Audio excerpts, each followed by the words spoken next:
The second deadliest cancer in Canada can be a sensitive subject for patients, but it doesn't have to be with proper screening and monitoring. March is National Colorectal Cancer Awareness Month. I'm joined now in the studio by Tom Lovatt. He's a 12-year survivor of colon cancer. Welcome to the program. Thank you. So what were the signs? Something was amiss with you. Very healthy in every other aspect except there was a presence of blood when I used the bathroom. So there's blood in the stool. And is it true that you ignored it for a while? Quite a while. I went to a doctor who didn't really believe that at my age, which was 47 at the time, that there was anything to worry about. He did send me off with this little test that you take home, which I ignored.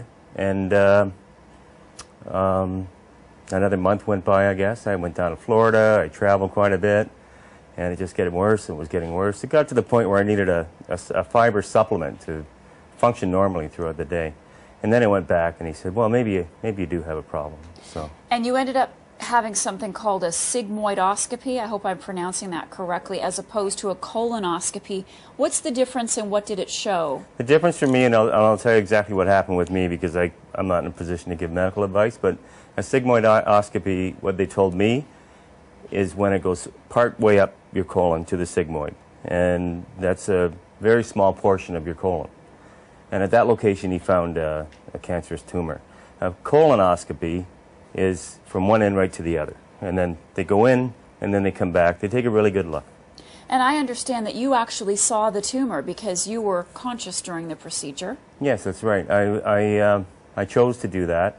I didn't want the sedative. I've still never had a sedative. It's not that big a deal. But I do recall watching this ugly thing on the screen. It was unbelievable. Really? Yeah, it was just shocking to me, just absolutely shocking. And so then what happened? How did they get rid of it? They followed that, like, I didn't want to see the doctor that I was originally seeing. I didn't feel comfortable with him. I did some research. Can I plug Mount Sinai? They were a great hospital. I had it done there. Great staff, and they did an amazing job. But before that, that surgeon there, she sent me for a full colonoscopy. They found 6 more polyps. So I'm really glad that I did make that choice. I'm glad that they found those, and then that followed with surgery. Following that was chemotherapy. It took about a year of my life. About a year. Yeah. And it's interesting because when I found out that you were coming in and that you were a survivor, I assumed that you had caught it early, but that wasn't the case with you. You were pretty far along. You must consider yourself so fortunate. I do. I really am happy to be here. It was stage 3, which means stage 1, I believe, is, well, it's inside the colon, which is just a matter of taking a piece out and putting it back together. Stage 2, I think it hangs on to the wall of the colon. And stage 3 is when it goes through the colon, and then in my case, it infected several lymph nodes. I can't remember how many, but a few lymph nodes. And they can travel through your body and then go to a stage 4, if worst scenario. You look like the picture of health now. You look fit, you look healthy. How has this changed your life? How have you changed your lifestyle since this? I changed my eating habits quite a bit. You know, anybody can look great in a tuxedo, but who knows what's going on inside? And that was one of the things that I learned. You know, don't just look after the outside. There's stuff going on inside, stuff that you don't see.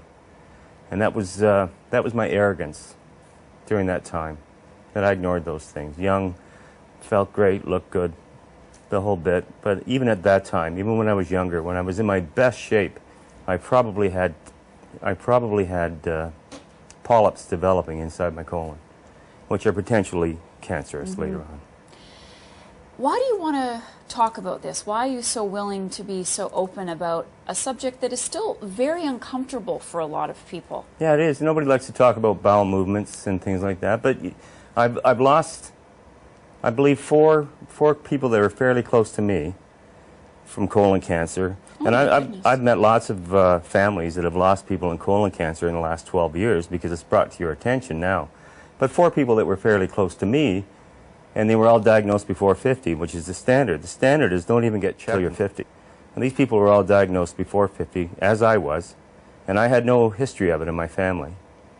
And these are all contributing factors before they'll let you have a colonoscopy. So my point is, you know, I think they should lower the standard to 45. I know it's an expense and so on. But it's important. It's very important to get anybody to get screened, male and female. That doesn't discriminate.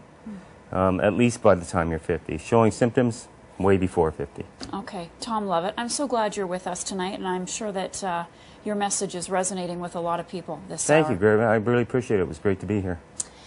And we want to hear from you on this story or any of the stories that we talk about on Direct. Send us your thoughts to instantfeedback@bellmedia.ca, and we'll share one of your letters at the end of the program. Still ahead, tasty, locally grown meals at the hospital. We'll take a look at one pilot project hoping to satisfy patients' palates next.